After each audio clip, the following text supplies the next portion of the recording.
अस्सलामुअलैकुम। उम्मीद है आप सब ठीक होंगे और डेली लेक्चर ले रहे होंगे।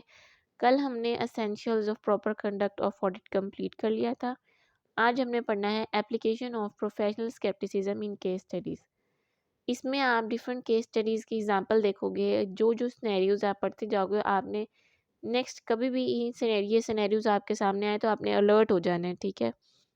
तो चलिए इनको बारी बारी डिस्कस करते हैं। इससे पहले जो है वो कल वाला टॉपिक से रिलेटेड जो पास्ट पेपर हैं, 2 पास्ट पेपर हैं, वो डिस्कस कर लेते हैं, फिर हम इस टॉपिक पे आते हैं।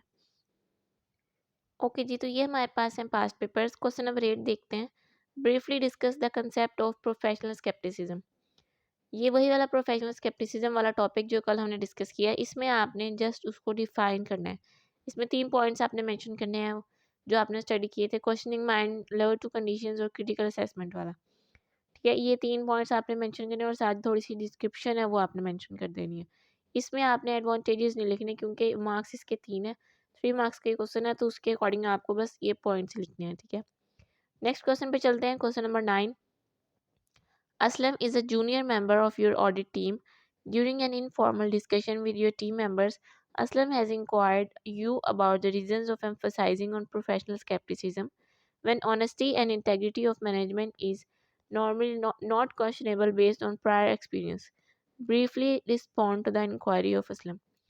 वो ये कह रहा है कि जब पहले मैनेजमेंट ने कोई इस तरह की गड़बड़ नहीं की है, वो ऑनेस्टी और इंटेग्रिटी शो करती है, फिर उसके बावजूद प्रोफेशनल स्केप्टिसिज्म की क्या ज़रूरत है।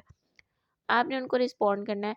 इसमें आपने वो 3 पॉइंट्स लिख देने हैं जो कि प्रोफेशनल स्केप्टिसिज्म के एडवांटेजेस या इंपॉर्टेंस में आते हैं। ओवरलुक, ओवर जनरलाइज और इनअप्रोप्रिएट अजम्पशंस। ये वाले 3 लाइन्स हैं, जो पॉइंट्स हैं जो आपने कल डिस्कस किए थे, वो वाले आपने इस क्वेश्चन के आंसर में लिख देने हैं, ठीक है। चलिए अब उन एग्जाम्पल्स पे, उन केस स्टडीज़ पे चलते हैं। Okay, following situations in case studies indicate possibility of misstatement. ये जो भी केस स्टडीज में सिचुएशंस हैं, ये मिसस्टेटमेंट इनको देख के आपने अलर्ट हो जाना है, क्योंकि ये मिस स्टेटमेंट इंडिकेट करती हैं, ठीक है।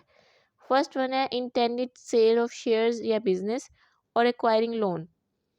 अब अगर आपने शेयर्स या बिजनेस सेल करने हैं या फिर लोन एक्वायर करना है, तो इसमें आपके पास क्या alert situation, alerting alarming situation है कि आप अलर्ट हो जाओ।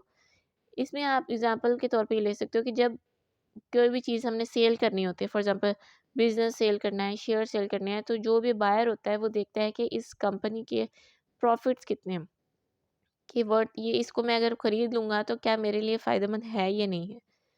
तो उस टाइम पे जब उसने वो सेल करना है शेयर्स या बिजनेस को, तो ऑफ कोर्स वो प्रॉफिट्स को ओवरस्टेट करने की कोशिश करेगा। तो आपने यहाँ पे अलर्ट हो जाना है कि यहाँ पे प्रॉफिट्स ओवरस्टेट हो रहे होंगे।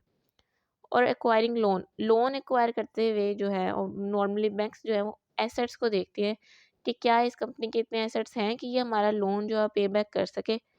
तो इस सिचुएशन में जब लोन ले रहे होंगे, तो हो सकता है कि कंपनी जो है, कंपनी में जो सीएफओ सीईओ हैं, वो एसेट्स को ओवरस्टेट करने की कोशिश कर रहे हो। तो ये 2 रिस्क इसमें अराइज हो सकते हैं, इसलिए ये अलार्मिंग सिचुएशन है। नेक्स्ट चलते हैं सेकंड पॉइंट पे, अनयूजुअल ग्रोथ और डिक्रीज ऑफ सेल्स। अब अनयूजुअल ग्रोथ जब होती है, वो तो इस वजह से होती है कि फेक सेल रिकॉर्ड होती हैं, मतलब फेक सेल्स रिकॉर्ड की होती हैं, इस वजह से जो है वो अनयूजुअल ग्रोथ आ जाता है। वो यही प्रॉफिट इंक्रीज़ करने के लिए जो है ये इस तरह की आप कर सकते हो। लेकिन अगर जो है वो डिक्रीज़ इन सेल्स आ रहा है, डिक्रीज़ इन सेल्स क्यों करेंगे वो? इसमें आप अब आपके पास 2 सिनेरियोज़ हैं कि जो कंपनी है वो सेल्स को क्यों डिक्रीज़ करेगी। फर्स्ट पॉइंट तो ये है कि ताकि प्रॉफिट कम हो, और सेल्स कम रिकॉर्ड होंगी, प्रॉफिट कम होगा और ऑफ कोर्स टैक्स भी कम लगेगा। लेकिन सेकंड पॉइंट जो है, वो जो ज़्यादा अलार्मिंग है, वो हम डिस्कस करते हैं। यहाँ पे एक एग्जांपल हम ये ले सकते हैं कि आपने कौन-सा सिनेरियो पेपर में चूज़ करना है।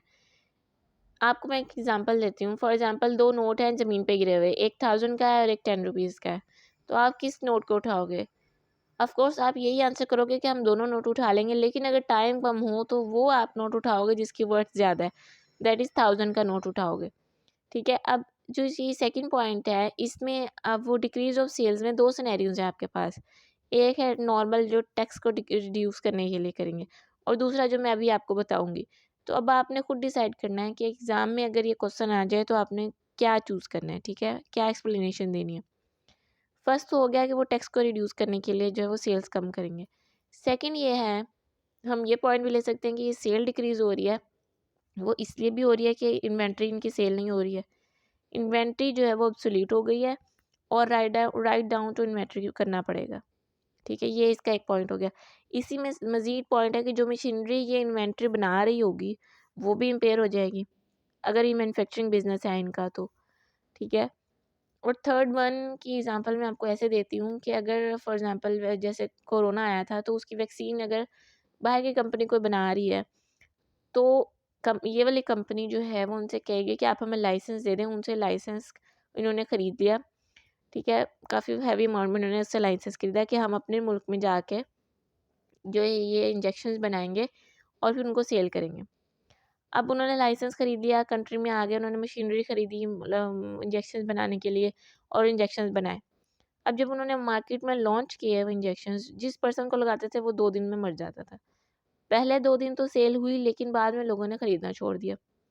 तो इस वजह से उनकी जो है वो इन्वेंट्री भी ऑब्सोलीट होगी, जो जो उनके बन गई थी, प्रोडक्शन हो गई थी इंजेक्शंस की, वो सारी भी ऑब्सोलीट हो गई, ख़राब हो गई, राइट डाउन टू इन्वेंट्री करना पड़ेगा।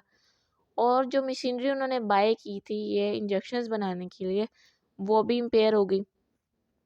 ठीक है, और उसके बाद एक और पॉइंट भी इसमें आएगा कि इन्होंने जो गुडविल परचेज़ की थी, यहाँ पे परचेज़्ड गुडविल है, इंटरनली जनरेटेड गुडविल नहीं थी। ठीक है, वो भी इफ़ेक्ट होगी इनकी। तो इम्पेयरमेंट ऑफ इंटेंजिबल्स भी इसमें आएगा पॉइंट। तो अब अगर तो वो डिक्रीज़ ऑफ सेल कर रहा है तो 2 उसके पास सिनेरियो, एक तो टैक्स रिड्यूस करने के लिए और दूसरा ये भी हो सकता है कि उनकी इन्वेंट्री सेल नहीं हो रही हो, ऑब्सोलीट हो गई और राइट डाउन टू इन्वेंट्री करना पड़े। और जो मशीनरी उन्होंने बाय की थी उसके लिए अगर मैन्युफैक्चरिंग बिजनेस है तो वो भी इम्पेयर हो जाएगी। और थर्ड इनका जो है इम्पेयरमेंट ऑफ इंटेंजिबल्स भी होगा जिसमें परचेज गुडविल अफेक्ट होगी। ठीक है, जिसकी एग्जांपल है कि परचेज गुडविल अफेक्ट हो रही है। तो ये पॉइंट्स इसमें डिक्रीज ऑफ सेल्स में आ जाएंगे, ये बहुत इंपॉर्टेंट है, इसको मार्क कर लें। थर्ड हमारे पास है managements bonuses based on financial performance. अब फॉर एग्जांपल कंपनी में जो है वो मैनेजमेंट को बोनसेस दिए जाते हैं उनकी परफॉर्मेंस के ऊपर, कि अगर आप अच्छा परफॉर्म करेंगे तो आपको बोनसेस इंसेंटिव्स दिए जाएंगे। अगर तो जो है वो मैनेजमेंट जो पूरा साल काम करने की अच्छी कोशिश करेगी, लेकिन अगर वो नहीं कर पाए तो वो इंसेंटिव्स के चक्करों में प्रॉफिट्स को ओवरस्टेट कर देंगे। ठीक है, सीएफओ सीईओ जो है वो प्रॉफिट्स को ओवरस्टेट कर देंगे। तो यहाँ पे भी हमें रिस्क राइज हो रहा है कि प्रॉफिट ओवरस्टेट हुआ होगा तो प्रॉफिट में रिस्क ज़्यादा है। ठीक है, नेक्स्ट पॉइंट्स पे चलते हैं। Fourth point, significant transaction at year and. पूरा साल इतनी ट्रांजेक्शन नहीं हुई जितनी ईयर एंड पे ट्रांजेक्शन हो रही हैं। ये भी एक अलार्मिंग सिचुएशन है कि पूरा साल इतनी ट्रांजेक्शन नहीं हुई जितनी ईयर एंड पे हो गई हैं। ऐसा क्यों हो सकता है? क्योंकि पूरा साल जो है वो मैनेजमेंट कोशिश करती है कि अच्छे से परफॉर्म करे। फॉर एग्जांपल एक स्टूडेंट है, वो पूरा साल जो है वो मतलब स्टार्ट, कुछ स्टूडेंट्स तो ऐसे हैं जो स्टार्ट में ये सोच लेते हैं कि हमने चीटिंग करनी है, लेकिन कुछ ऐसे होते हैं जो स्टार्ट में तो पढ़ते हैं, पढ़ने की कोशिश करते हैं, लेकिन एंड पे जब उनको अंदाज़ा होता है तो वो चीटिंग का प्लान बना लेते हैं कि हम चीटिंग करके पास हो जाएंगे। ठीक है, इसी तरह मैनेजमेंट जो है वो पूरा साल अच्छा परफॉर्म करती है, लेकिन ईयर एंड पे जब उनके प्रॉफिट्स उतने नहीं होते जितने एक्सपेक्टेड होते हैं तो वो क्या करता है, वो करती हैं कि फ्रॉड जो है वो करते हैं। मैनेजमेंट जो है वो ईयर एंड पे मोस्टली फ्रॉड करते हैं क्योंकि इनका टारगेट अचीव नहीं हुआ होता। तो इस वजह से उन्होंने टारगेट अचीव करने के लिए फेक ट्रांजैक्शन जो सेल्स की या फिर कुछ भी इस तरह के रिकॉर्ड करते हैं ताकि उनका प्रॉफिट्स जो है वो ओवरस्टेट हो जाए। ठीक है, नेक्स्ट पॉइंट पे चलते हैं, इम्पोर्ट्स एंड एक्सपोर्ट्स। अब इम्पोर्ट्स एंड एक्सपोर्ट्स में भी बहुत सारी कन्फ्यूजन आ जाती है। इसमें जो है मेजरली जो है वो रिस्क ज़्यादा होता है। क्यों? क्योंकि अगर जो है आपका इम्पोर्ट या आपने कोई चीज़ इम्पोर्ट किया है, आपका पेबल है, इम्पोर्ट्स जो पेबल है, तो आपका एक तो होगा रेट्स एट ट्रांजैक्शन डेट और एक होता है बैलेंस शीट पे। ठीक है, rate at balance sheet date.